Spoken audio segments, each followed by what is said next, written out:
Vous écoutez Bretagne 5, il est 8h15. Bretagne 5, l'invité de la matinale. Et notre invité politique ce matin est Bernard Krogeneck. Il est conseiller national Les Républicains, également conseiller municipal d'opposition à Saint-Brieuc et j'ajouterai même conseiller communautaire de Saint-Brieuc-Armor Agglomération. On parlera des territoires tout à l'heure. Bonjour Bernard Krogeneck.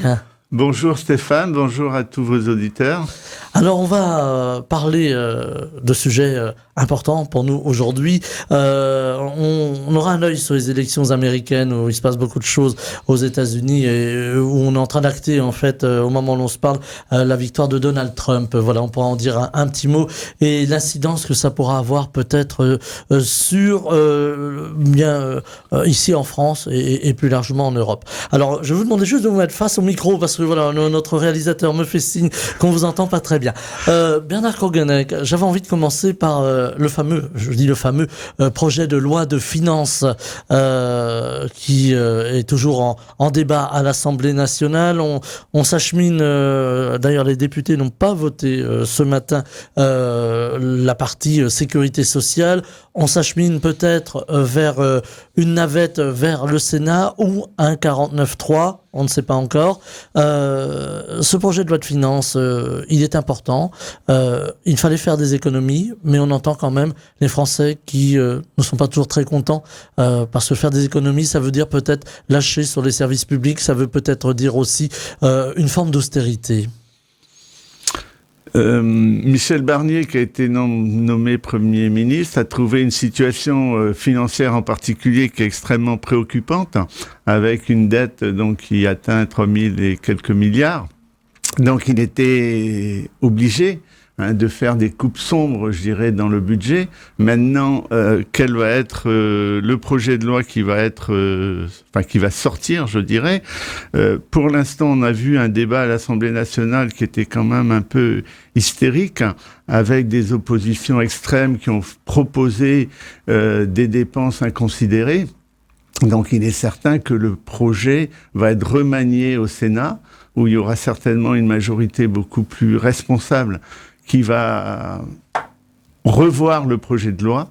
Et ensuite, effectivement, sans doute que Michel Barnier va être obligé de le faire passer en 49.3 à l'Assemblée, mais chaque chose en son temps. Voilà, chaque chose en son temps, avec tout de même le risque, ou en tout cas pour Michel Barnier, l'espoir de voir passer son budget par 49.3, le budget qu'il a finalement rédigé, puisqu'on reviendrait au texte initial. D'accord. Michel Barnier avait prévu de faire beaucoup d'économies et également d'augmenter les impôts, ce qui passait très mal dans l'opinion publique et en particulier même dans sa majorité, y compris chez les Républicains. Donc, effectivement, trop d'impôts tue l'impôt, comme on dit. Donc, il y a un équilibre à trouver qui est extrêmement difficile et qui ne peut pas faire l'unanimité de toute façon. Selon vous, alors vous êtes du Parti républicain, je le disais tout à l'heure, parce que vous êtes conseiller national du Parti républicain, des Républicains.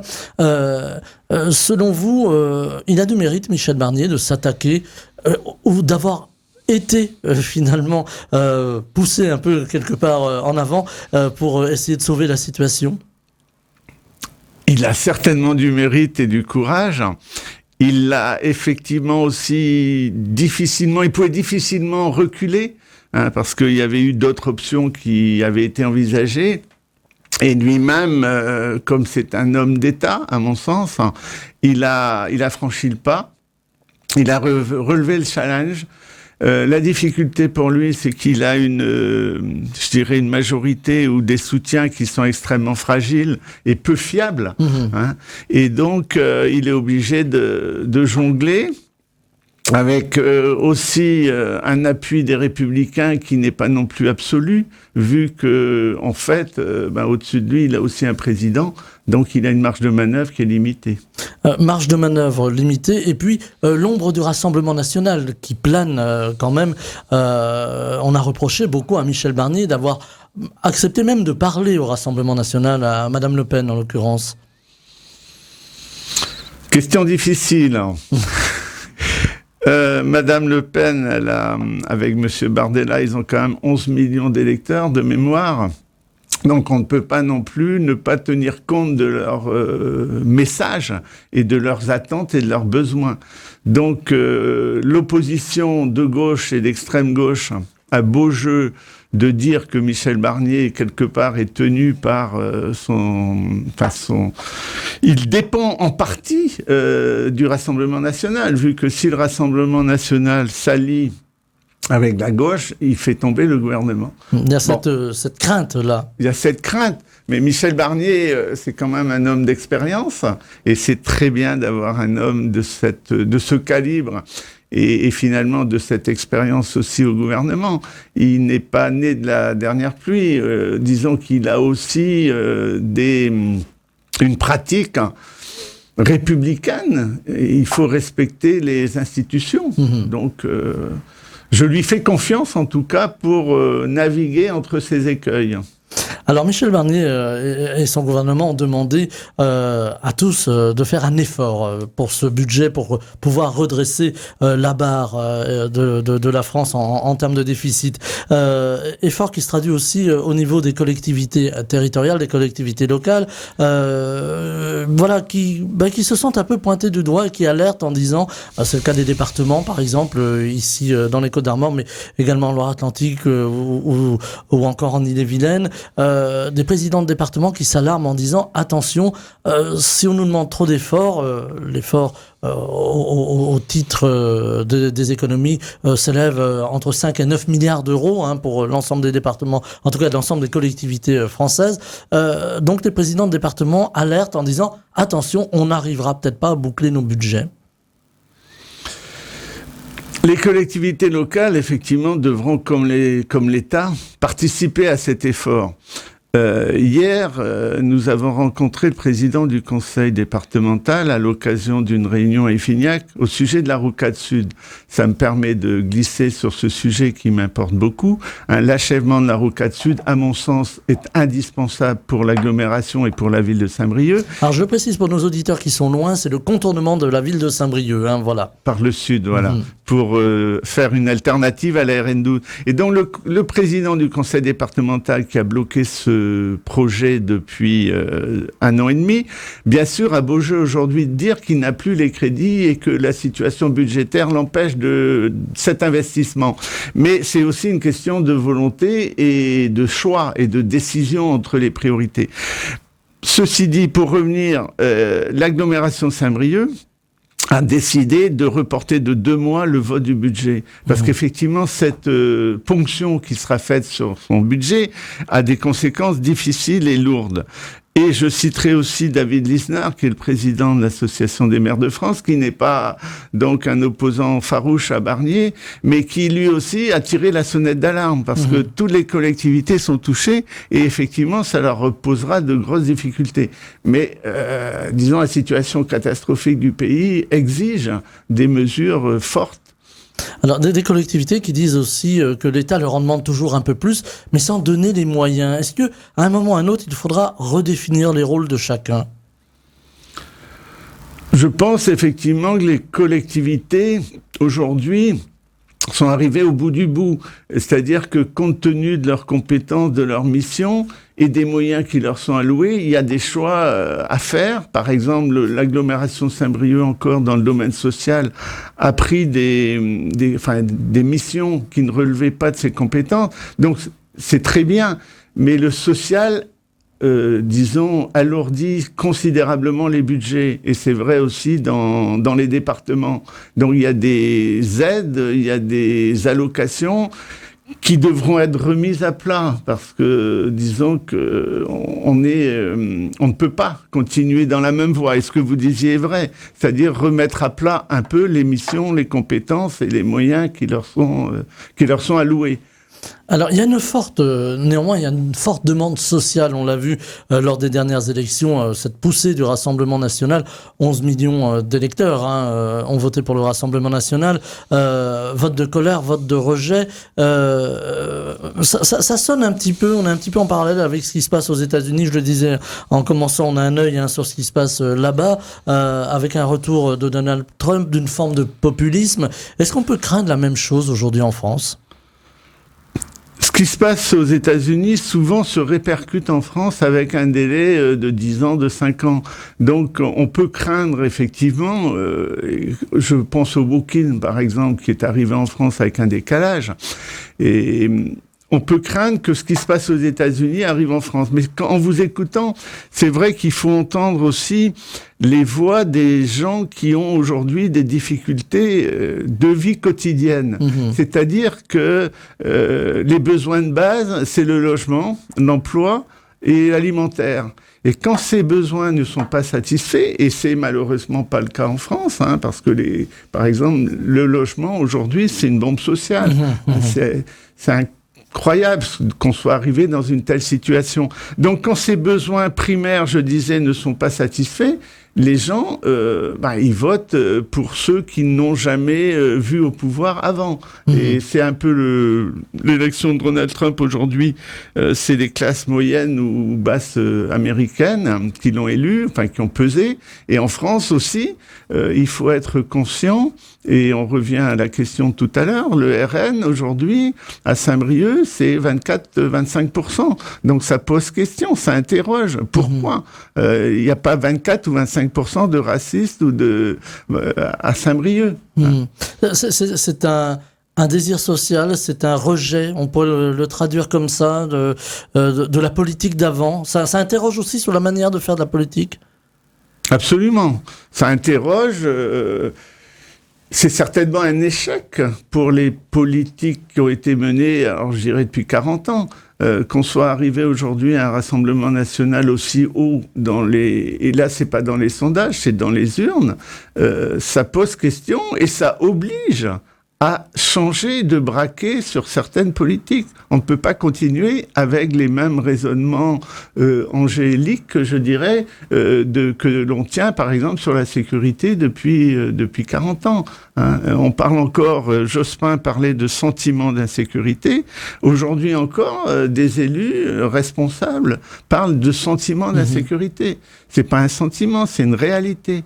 Et donc, il suffit pas de le dire, il faut agir derrière pour que les gens voient qu'il y a des résultats, qu'il y a un changement de cap. Bruno Retailleau, le ministre de l'Intérieur, s'est rendu à Rennes vendredi dernier en promettant de renforcer la sécurité, en promettant de nouveaux effectifs et en promettant une lutte implacable contre le trafic de stupéfiants qui gangrène plusieurs villes de l'Ouest. Et on parle beaucoup de Rennes après ces fusillades et ce jeune garçon de 5 ans qui a été grièvement blessé lors d'une fusillade. Est-ce que là, c'est aussi un des enjeux de demain, la sécurité et cette lutte contre le trafic de stupéfiants? Bruno Retailleau est venu à Rennes et il a tenu des propos assez fermes sur la sécurité, sur la justice.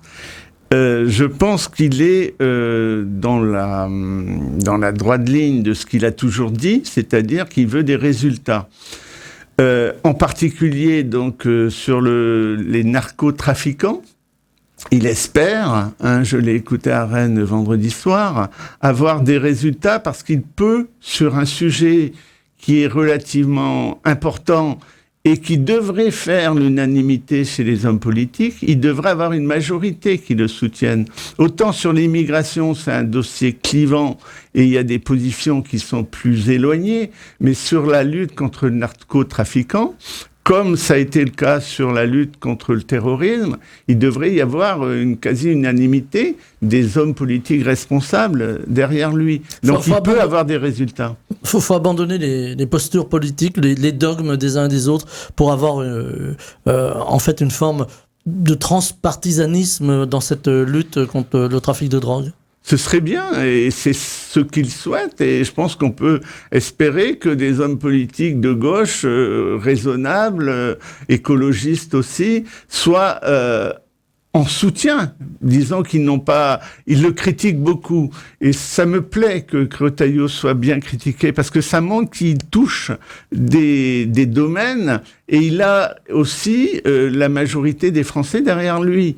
Donc les hommes et les femmes politiques devraient être, je dirais, pour beaucoup, en positif, disons favorable à ces mesures-là. Alors, ça va être aussi un enjeu pour les municipales de 2026. On va y arriver très vite, finalement. À peine une année pour une campagne et puis pour poser des idées, pour poser des projets également, proposer des projets. Vous y pensez aux municipales de 2026, à Saint-Brieuc en particulier ? Alors, à Saint-Brieuc, nous avons une situation qui est un peu difficile pour l'instant. Moi, ce que je souhaite, en tout cas, c'est qu'il y ait une alternance, que la majorité plurielle aujourd'hui, qui regroupe la gauche, donc hors LFI, pour l'instant, ne soit pas renouvelée. Et une des conditions, un préalable à une victoire, une alternance, c'est l'union. Donc, il faut une union du centre et de la droite. Donc, moi, j'y suis prêt j'y travaille. Et il y a des initiatives qui se prennent, qui sont intéressantes. Des initiatives, je dirais, transpartisanes. Parce que au départ, ce qu'il faut, c'est avoir un projet pour la ville, avoir des idées sur la plupart des thèmes, et puis aussi recueillir l'avis des habitants, qui a évolué depuis 6 ans. Et donc, il faut créer un collectif, un groupe, des groupes de réflexion qui préparent un projet pour 2026. Alors, on parlait de la sécurité tout à l'heure. C'est un enjeu aussi à Saint-Brieuc, la sécurité, le bien vivre, comme l'on dit. J'ai été contesté au début du mandat parce que j'avais pris des positions assez fortes sur la sécurité. Et la situation, elle s'est beaucoup dégradée depuis 2020, depuis 4 ans. Comme je disais, ce n'est pas un sentiment, c'est une réalité. Il y a des liens aussi entre la sécurité et les populations que nous accueillons dans la ville. Il ne faut pas le nier. Donc il y a des mesures à prendre. Et le maire actuel, donc, qui est ancien président de la Ligue des droits de l'homme, a, par idéologie, refusé toute nouvelle mesure de pose de vidéosurveillance. C'est idéologue, c'est pas acceptable. Donc il y a des mesures qu'il faut prendre, il y a des actions. Il a renforcé la police municipale, ce qui est très bien, donc il faut aussi reconnaître. Mais il y a une politique vis-à-vis de la sécurité et vis-à-vis de l'accueil des populations étrangères qu'il faut revoir, en accord bien sûr avec l'État. Alors justement, l'accueil des populations étrangères, c'est ce fameux dossier de l'immigration que d'aucuns, lorsque l'on parle un petit peu en off, parlent de dossier casse-gueule, je reprends les termes. L'immigration aujourd'hui, c'est l'affaire de l'Europe, plus que des États, par exemple, ou de la France. Il y a aussi, disons, un cadre juridique qu'il faut revoir. Et Retailleau, Bruno en a parlé à Rennes. C'est-à-dire que la France seule ne peut pas lutter contre l'immigration illégale. Il y a des textes européens qu'il faut revoir. Il a beaucoup été critiqué parce que on disait qu'il remettait en cause l'état de droit. En fait, non, il faut respecter l'état de droit, mais quand l'état de droit ne protège pas la population, il faut le faire évoluer. Et en particulier, il y a une question vendredi qui a été évoquée, c'est la CEDH, la Commission européenne des droits de l'homme, qui aujourd'hui empêche la France de prendre des mesures, parfois, ou des lois. Donc il faut revoir au niveau européen d'abord. Comment faire pour accueillir aussi des populations qui sont sur notre territoire, pour les intégrer, pour les assimiler, disent certains même. On accueille mal en France aujourd'hui ceux qui arrivent d'ailleurs. Je pense qu'on accueille mal, effectivement, on ne peut pas se satisfaire de la situation. Par contre, on accueille trop, et c'est ce que dit, entre autres, M. Retailleau, disant qu'il faut revoir, on a aujourd'hui atteint une limite. On ne peut déjà pas loger les gens qui sont en France, on ne peut pas les instruire, il y a des problèmes à l'école, il y a des problèmes dans les prisons qui sont surchargées, il y a des problèmes de justice, donc stop à l'immigration illégale déjà, et régulons l'immigration légale en fonction de nos besoins, en fonction de nos capacités d'intégrer ou d'accueillir en tout cas. Donc, et sur ce sujet-là, il est vrai que Bruno Retailleau ne pourra pas avancer beaucoup parce qu'il n'a pas de majorité en soutien. Donc, et c'est tout la difficulté d'être au gouvernement aujourd'hui. Alors, Bernard Kroganet, je vais vous demander d'être un petit peu en face du micro parce que notre réalisateur nous dit qu'on vous entend un peu moins bien, mais on comprend votre propos, c'est ça l'important. Les territoires ultramarins font aussi face à une forme d'immigration, c'est le cas à Mayotte par exemple, avec l'immigration en provenance des Comores, avec son lot de drames aussi. 25 personnes sont décédées hier lors du chavirage d'une embarcation.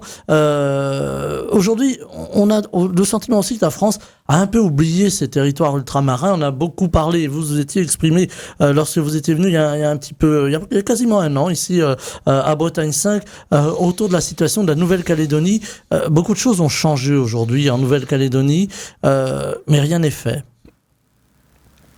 La Nouvelle-Calédonie a connu une crise très grave en 2024, depuis le 13 mai, vu qu'il y a eu le dégel du corps électoral qui a été initié. Et malheureusement, ça a crispé et ça a réveillé des colères des indépendantistes. Donc la situation est extrêmement dramatique là-bas. Il y a le ministre de Dom-Tom qui est passé la semaine, il y a 15 jours, Monsieur Buffière, et sa visite a beaucoup déçu les loyalistes parce qu'il faut prendre conscience que la situation économique est vraiment dramatique.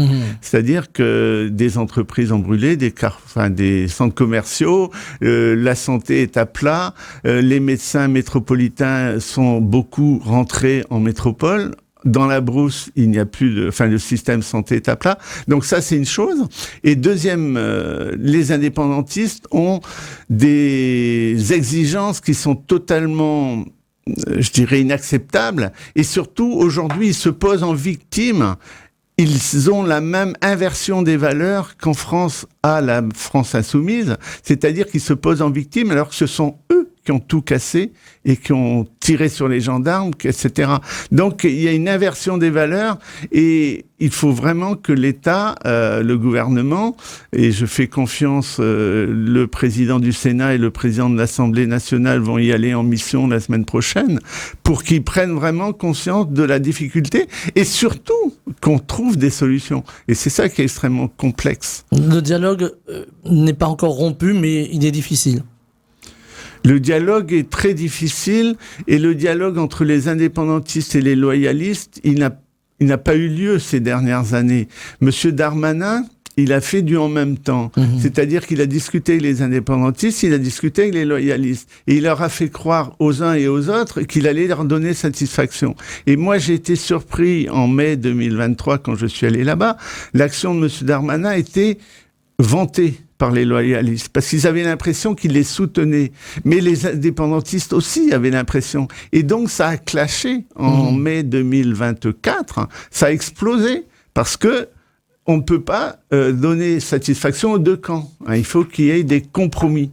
On parlait des territoires ultramarins plus largement, on le voit aussi en Martinique où il y a des révoltes. Alors cette fois-ci, c'est le coût de la vie qui a cristallisé la colère des habitants.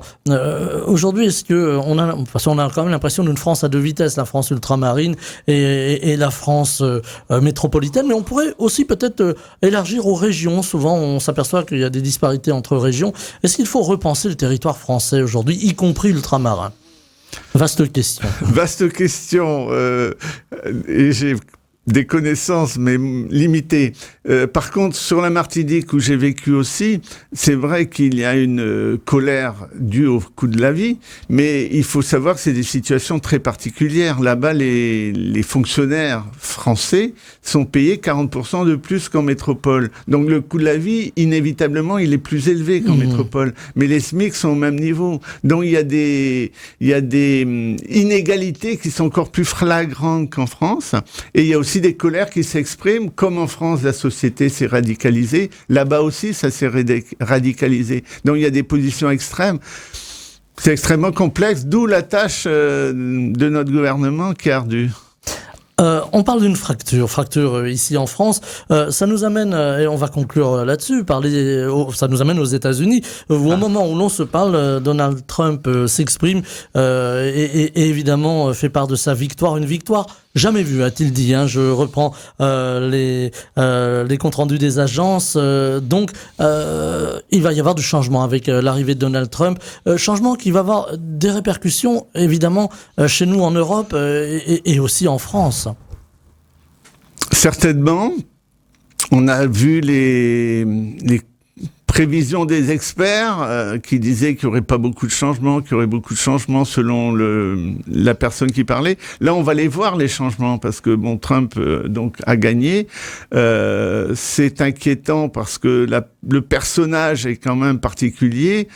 Donc, sur les conséquences, disons, il faut attendre. Maintenant, je n'ai pas de compétences particulières pour répondre, mais c'est aussi le résultat de la présidence Biden. On nous avait présenté Biden comme un bon président. En fait, il était sénile. Et donc, ils l'ont caché aux Américains. Nous, ils nous l'ont caché, c'est pas grave. Mais les Américains qui votent, ils se sont bien rendus compte qu'ils avaient été bernés. Donc, c'est aussi une colère parce que c'est une manque de confiance vis-à-vis des institutions. Donc, respectons les institutions, attendons, mais effectivement, ça aura des conséquences très importantes pour l'Europe et pour la France. Ouais. Avec une Amérique à deux vitesses, on a l'Amérique de la côte Est, de la côte Ouest, puis on a l'Amérique rurale. On a le sentiment que ça ressemble un peu à la France quelque part, même si, comparaison n'est pas raison. Mais avec deux Amériques, comme on a un peu ici deux France, une France rurale, une France des villes, est-ce que c'est dangereux de jouer sur ces déséquilibres, on pourrait le dire comme ça? C'est dangereux, certainement, que, en particulier, les extrêmes jouent sur ces oppositions entre le rural, et on le voit au travers des votes, des résultats, qui sont de plus en plus marqués entre les métropoles et le milieu rural. Donc, il faudrait, au contraire, apaiser et chercher des moyens, je dirais, de rapprocher les positions. Donc, ce qui se passe aux États-Unis, comme le wokisme, ça arrive en France. Mais il y a un tel décalage entre une ville comme Rennes et la Bretagne, le centre-Bretagne, par exemple. Ils ne vivent plus dans le même monde, les gens. Donc, c'est tout aussi l'importance du politique pour justement réconcilier ces besoins, ces personnes, ces populations, je dirais. Voilà, faut changer de paradigme, changer de façon, là encore, de faire de la politique sur les territoires. Facile à dire, et en fait, les réflexes reviennent, mais il y aura forcément quand même, compte tenu, Trump aux États-Unis, c'est un tremblement de terre quelque part, parce que c'est pas le Trump de 2016 qui revient. Et en France aussi, on aura peut-être un tremblement de terre dans les années qui viennent avec le Rassemblement national qui n'arrête pas de monter parce qu'on ne fait pas les politiques qui permettraient justement de stopper sa progression, et en particulier sur la sécurité et sur l'immigration et sur le logement et voilà. Donc écoutez ce que disent les Français finalement. Absolument. Et c'est là-dessus que l'on va conclure. Bernard Krogeneck, conseiller national Les Républicains, conseiller municipal d'opposition à Saint-Brieuc, conseiller également communautaire de Saint-Brieuc Armor Agglomération. Voilà, je vous ai donné tous vos titres. Merci infiniment d'avoir été avec nous ce matin. On a eu un œil un peu sur ce qui se passait outre-Atlantique et on va suivre évidemment le dossier et on reste évidemment ancré dans notre région et ça c'est important également dans nos territoires. Merci infiniment d'avoir été avec nous. Merci de votre invitation et bonne journée à tous. Belle journée. Bretagne 5, Stéphane Hamon, le 7-9.